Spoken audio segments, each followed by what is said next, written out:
खुदावंद के जिंदा और पाक कलाम में से खरूज की किताब उसका 10वां बाब। और खुदावंद ने मूसा से कहा कि फ़िरौन के पास जा, क्योंकि मैं ही ने उसके दिल और उसके नौकरों के दिल को सख्त कर दिया है, ताकि मैं अपने ये निशान उनके बीच दिखाऊं।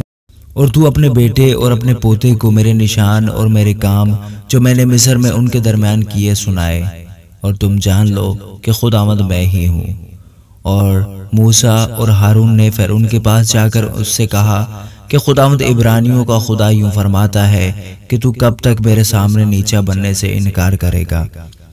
मेरे लोगों को जाने दे कि वो मेरी इबादत करें, वरना अगर तू मेरे लोगों को जाने ना देगा तो देख, कल मैं तेरे मुल्क में टिड्डियां ले आऊँगा, और वो ज़मीन की सतह को ऐसा ढांक लेंगी कि कोई ज़मीन को देख भी ना सकेगा, और तुम्हारा जो कुछ ओलों से बच रहा है वो उसे खा जाएंगी, और तुम्हारे जितने दरख्त मैदान में लगे हैं उनको भी चट कर जाएंगी, और वो तेरे और तेरे नौकरों बल्कि सब मिस्रियों के घरों में भर जाएंगी। और ऐसा तेरे आबाओ अजदाद ने जब से वो पैदा हुए उस वक्त से आज तक नहीं देखा होगा। और वो लौटकर फ़िरौन के पास से चला गया। तब फ़िरौन के नौकर फ़िरौन से कहने लगे कि ये शख्स कब तक हमारे लिए फंदा बना रहेगा, इन लोगों को जाने दे ताकि वो खुदावंद अपने खुदा की इबादत करें। क्या तुझे खबर नहीं कि मिस्र बर्बाद हो गया? तब मूसा और हारून फ़िरौन के पास फिर बुलाए गए, और उसने उनको कहा कि जाओ और खुदावंद अपने खुदा की इबादत करो। पर वो कौन कौन हैं जो जाएंगे? मूसा ने कहा कि हम अपने जवानों और बुढ़ों और अपने बेटों और बेटियों और अपनी भेड़ बकरियों और अपने गाय बैलों समेत जाएंगे, क्योंकि हमको अपने खुदा की ईद करनी है। तब उसने उनको कहा कि खुदावंद ही तुम्हारे साथ रहे, मैं तो जरूर ही तुमको बच्चों समेत जाने दूंगा। खबरदार हो जाओ, इसमें तुम्हारी खराबी है। नहीं, ऐसा नहीं होने पाएगा। सो तुम मर्द ही मर्द जाकर खुदावंद की इबादत करो, क्योंकि तुम यही चाहते थे। और वो फ़िरौन के पास से निकाल दिए गए। तब खुदावंद ने मूसा से कहा कि मुल्क मिस्र पर अपना हाथ बढ़ा, ताकि टिड्डियां मुल्क मिस्र पर आएं और हर किस्म की सब्जी को जो इस मुल्क में औलों से बच रही हैं चट कर जाएं।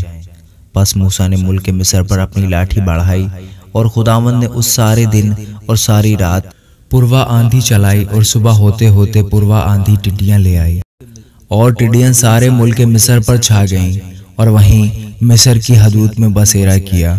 और उनका दिल ऐसा भारी था कि ना तो उनसे पहले ऐसी टिड्डियां कभी आईं, ना उनके बाद फिर आएंगी, क्योंकि उन्होंने तमाम रोए ज़मीन को ढांक लिया, और ऐसा कि मुल्क में अंधेरा हो गया। और उन्होंने उस मुल्क की एक एक सब्जी को और दरख्तों के मेवों को जो ओलों से बच गए थे चट कर लिया, और मुल्क मिस्र में ना तो किसी दरख्त की ना खेत की किसी सब्जी की हरियाली बाकी रही। तब फ़िरौन ने जल्द मूसा और हारून को बुलवाकर कहा कि मैं खुदावंद तुम्हारे खुदा का और तुम्हारा गुनहगार हूँ। सो फ़कत इस बार मेरा गुनाह बख्शो, और खुदावंद अपने खुदा से शिफायत करो कि वो सिर्फ इस मौत को मुझसे दूर कर दे। सो उसने फ़िरौन के पास से निकलकर खुदावंद से शिफायत की, और खुदावंद ने पिछवा आंधी भेजी जो टिड्डियों को उड़ा कर ले गई और उनको बहरे कुलजम में डाल दिया, और मिस्र की हदूद में एक भी टिड्डी बाकी न रही। पर खुदावंद ने फ़िरौन के दिल को सख्त कर दिया, और उसने बनी इसराइल को जाने न दिया। फिर खुदावंद ने मूसा से कहा कि अपना हाथ आसमान की तरफ बढ़ा, ताकि मुल्क मिस्र में तारीकी छा जाए, ऐसी तारीकी जिसे टटोल सकें। और मूसा ने अपना हाथ आसमान की तरफ बढ़ाया, और 3 दिन तक सारे मुल्क मिस्र में गहरी तारीकी रही। 3 दिन तक ना तो किसी ने किसी को देखा और ना कोई अपनी जगह से हिला, पर सब बनी इसराइल के मकानों में उजाला रहा।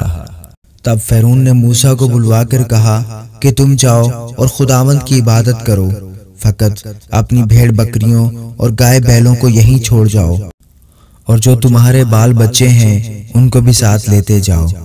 मूसा ने कहा, तुझे हमको कुर्बानियों और सौख्ती कुर्बानियों के लिए जानवर देने पड़ेंगे ताकि हम खुदावंद अपने खुदा के आगे कुर्बानी करें। सो हमारे चुपाए भी हमारे साथ जाएंगे और उनका एक खुर तक भी पीछे नहीं छोड़ा जाएगा, क्योंकि उन्हीं में से हमको खुदावंद अपने खुदा की इबादत का सामान लेना पड़ेगा। और जब तक हम वहां पहुंच न जाएं, हम नहीं जानते कि क्या क्या लेकर हमको खुदावंद की इबादत करनी होगी। लेकिन खुदावंद ने फिरौन के दिल को सख्त कर दिया और उसने उनको जाने ही न दिया। और फिरौन ने उसे कहा, मेरे सामने से चला जा और होशियार रहे, फिर मेरा मुंह देखने को मत आना, क्योंकि जिस दिन तूने मेरा मुंह देखा तो मारा जाएगा। तब मूसा ने कहा कि तूने ठीक कहा है, मैं फिर तेरा मुंह कभी नहीं देखूंगा। आमीन।